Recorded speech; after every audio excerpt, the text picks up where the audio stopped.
Hello and welcome to Scrapbooking Station. In this video I've got my sketch number 3. So it does look a little persnickety. It's a 5x5 array, which means you've got 25 blocks to take care of. So I've got my first layout, and that's going to be using lots and lots of photos. I've got another 12x12 layout, which I decreased the number of photos. We're going to take a look how I do that. And then lastly, when I move to my 6x6, I'm only going to use 2 photographs.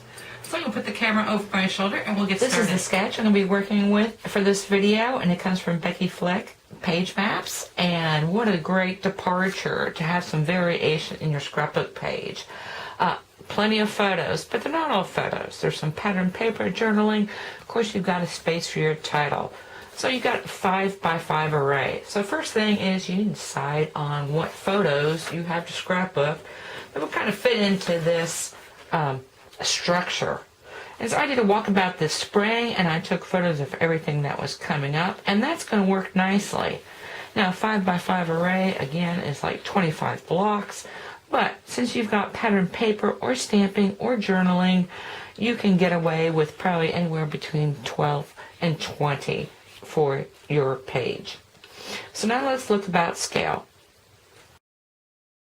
Okay, and I moved back a little bit because now what I'm considering, again, when I'm looking at the sketch, I'm only looking end to end on these photos.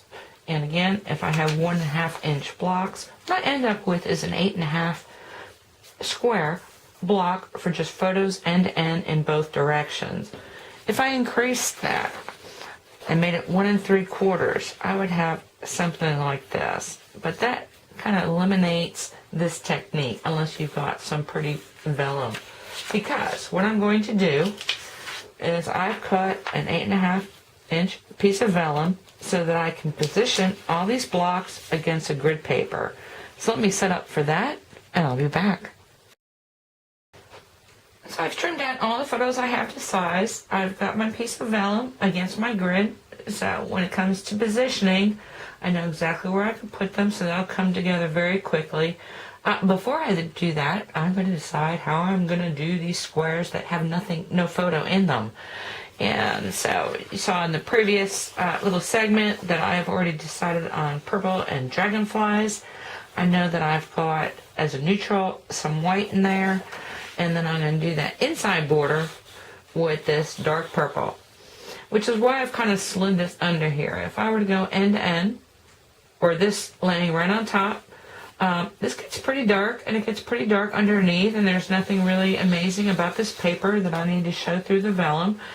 And so I thought, you know what, I'm going to border it with a white, and this way I get my neutral white, which I can use in my embellishment, the tag and the title, and I also get a nice edging around everything.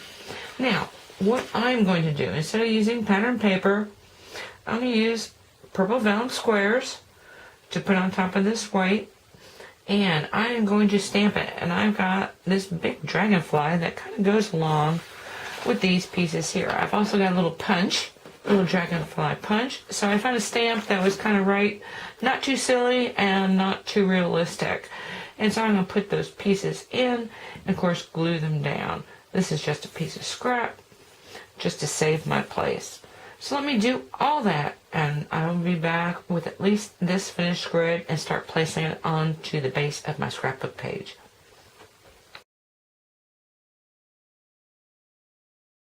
So this is as far as I've progressed, and the only thing left here to do is embellishments. But I want to talk about my vellum goes end to end on these photos, and this white paper is like another 1/16. So I've got the pure white on the outside to kind of go with the pure white on this paper. Now I took 2 photos, and the first is I needed this block, and I could have used another piece of a 12x12 and cut it, but I realized that I don't need the center of either of these, and so I just cut a section out willy-nilly. Didn't really matter, so I'd have some paper left over, and I've still got a couple things because I still want to do embellishments. Okay, that second photo I took was about these pieces because I decided I had already cut the size I needed, but it would be much easier if I was to stamp the piece as a whole and then attach. Before I stamped or before I attached it or cut it, I use double-sided adhesive because vellum and double-sided adhesive works really well. And in fact, I printed, this is computer journaled on Vellum. You can computer print on Vellum. And then punched out, also using double-sided adhesive and my little dragonfly, because when I peel this off, I'd have to move really close. But you can see where I've got double-sided adhesive. And if you were to use glue, you'd have kind of the same issue. It's kind of show through and kind of expand a little bit. Of course, when you've got Vellum and you've got wing things, I've already got a full dragonfly here that I've kind of pieced together. I've got purple Vellum front wings, white Vellum on the back. Anyway, I am going to finish putting all these on. I've also got, of course, leftover patterns where I've got little dragonflies and I can add those. So let's take a look at the sketch. And I can see where she suggested these larger pieces, but you know what? I've got such small things here. I think that would detract from my photos and this collage. Also, because my pattern is a little bit more interesting, I went ahead and trimmed around this. And here's another little tip and trick, because I used to do this on a mat. And if you use cardboard, this is actually a Dunkin' Donuts box. There are no pre-cuts in it, and so it's much easier to use your either X-Acto knife. This is a retractable pen knife, and that makes cutting a lot more smoother. So anyway, give that a shot. Like I said, Dunkin' Donuts box and a pen knife, and you can get really smooth finishes around those trim outs. Okay, I am going to leave photos of this finished page. We'll move right into the next project.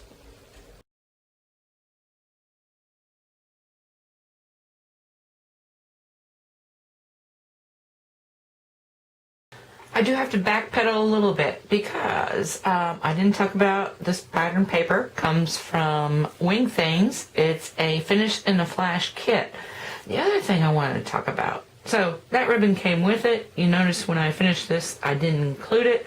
It's because once I create my companion page, I've got coordinating ribbon, also from the kit. And I'm going to put a piece of coordinating ribbon there. And that's why I've got a little bit of balance across the two pages. Now, the other thing I want to talk about, this is great, this is Pearl Ester embossing patterns. I can't believe I didn't mention it when I used it, but it creates this really pretty pearl finish, which you saw in the close-up. Okay, now we're getting ready to move into the next project, and a couple of things I want to take with me. First off is, I think this in-between edging is just a little bit too thick, so I want to take care of that. And the other thing is, man, how many scrapbook pages can you come up with 17 to 20 photos? So let's take a look at the next project. Okay, first off, I've printed out another image of my sketch because I'm going to kind of sketch it out a little bit. I'm still going to leave my photos at 1.5 inches, but to decrease that, I want to mat each with a 1/16 edge, and that'll give me 1/8 in between each of these things. The other thing I want to do, I really love this kind of going over several blocks, and that's going to help me not have to have so many photos. So I've kind of color coded a little bit where I'm going to do that some more. And then let me see, I've already got the photos. So what's happening here is I'm going to use Get Her Done. So that's going to be my title, but it's about two of us working on projects around the house. And so you can see where I've got my larger photos. They're going to link between some of these edges, or give up some of these edges. I think a picture's worth 1,000 words. So let me start putting this together and making my mats and talk about it some more. Okay, this picture already looks different because, well, the first thing I've done is everything that I can actually adhere to the mat that it's going to go on, I do. And then I want to try and remove as many spacers, because spacers are not cool. So I've done that. I know I've got elements where I'm going to have a different color. I want to leave those loose until I decide what to do with it. I've got some other matted pieces that if you're going to emboss, you want to emboss that.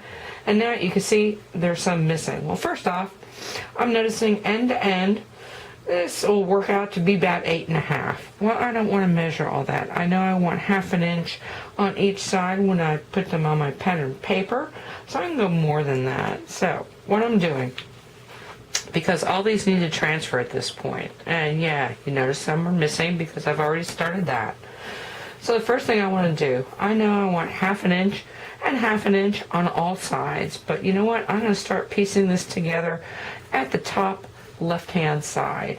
And so I actually have adhered this pattern paper using, this is a 10 by 10, my Easy Dots scrapbook adhesive. So I've got that, that's down there, it's not going to shift. You know what? I went ahead and used my ruler as well. And I've got this set up exactly 10 by 10. And this way, when I place each one of these, what I'm going to do is glue the back because I know where each one's going. I just peeled that off of that project, and I'm going to attach it here. Now, if you don't want to keep shifting the ruler, the other thing you can do is the same thing that tile people do. They put spacers. So I know I need 1/8. You want to do this? You can do this as well. And move down and kind of eyeball everything because you want kind of your photos to go ahead and extend. So actually, what I'm probably going to do next after I move this is do this. So I'm going to take kind of pictures and process as I decide where to go. Like I said, I've got a couple elements I still have to decide on. I know I want this pattern paper there eventually, but I might want to emboss or do something else. So, like I said, let me leave you a couple photos in process, and then we're going to take a look at the almost finished scrapbook page.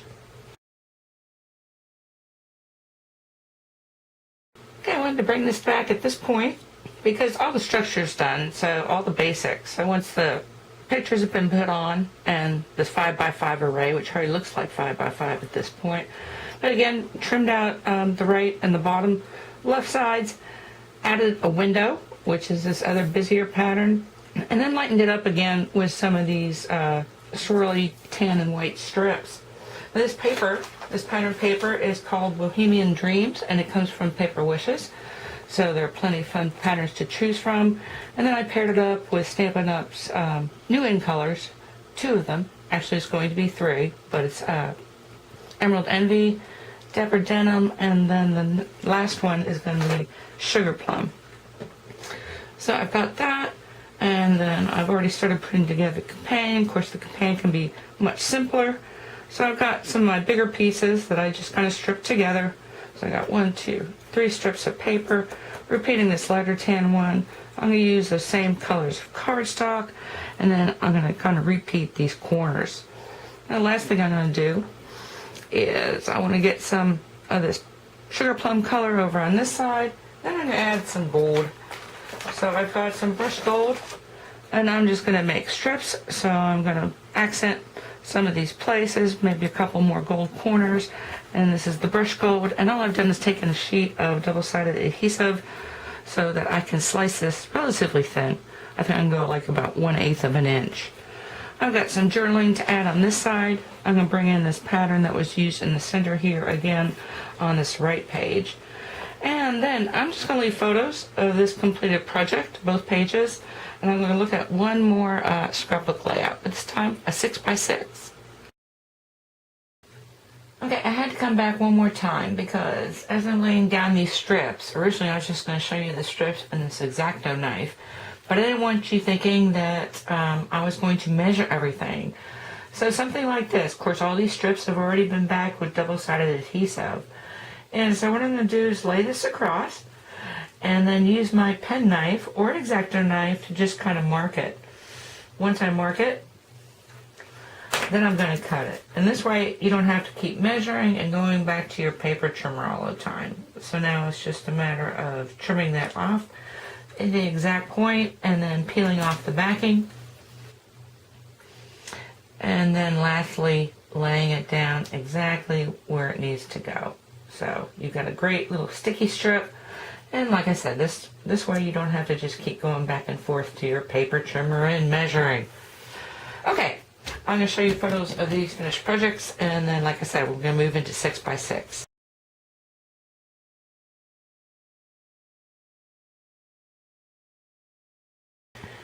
Okay, I finished up, and so now I've got my 2-page layout. And so the first thing you're probably going to notice is that I didn't do a 5x5 array this time.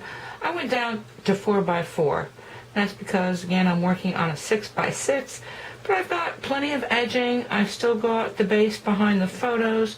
I did the matting again because I've got 1/8. And I went ahead and did the companion page. Again, much larger image. And I shared that one photo. First off, to share the materials. So these are zoo papers. All I've taken is some black cardstock. And then I've got a, what do they call it? Decorative strip. It's called Billboard from Sizzix, and so that creates my letters. And then I've got a stamp from Paper Wishes that is actually birthday greetings. So I got my party hardy. Okay, I took that photo for another reason as well, because I wanted to show you that this page is created from 2 photos. And let me back up a little bit. Because all the palm trees are created from this photo on the left, and I used to actually crop and downsize my photos when I saved it to my computer. But now, I pretty much leave the same thing because there are so many techniques, like the stacking I did in that last video, and this one where I can use portions of the photo. And of course, she's been shrunk down and cropped out also. The other thing you're going to notice when I take a close-up of this, my squares are a little bit off, and I think that's because it had something to do with this double mat, measured it wrong, and so she was too small, and so since I kind of stemmed off, again, this top right corner, things came off skew. You know what? I just added a piece of, this is linen thread from Stampin' Up! Here, because this was also created based on that measurement. I think all my blocks would have been worked out well. Anyway, a nice departure for your 6x6 pages, because more often than not, they're looking something like this with 1 or 2 photos. Okay, I think that's it, because like I said, I think 4 scrapbook pages is kind of like my limit. When I start getting to 5 and 6, I start making mistakes. Anyway, I hope you took something with you that you can use in your own scrapbooking. I'm going to finish up with some close-ups of this, and thank you for watching.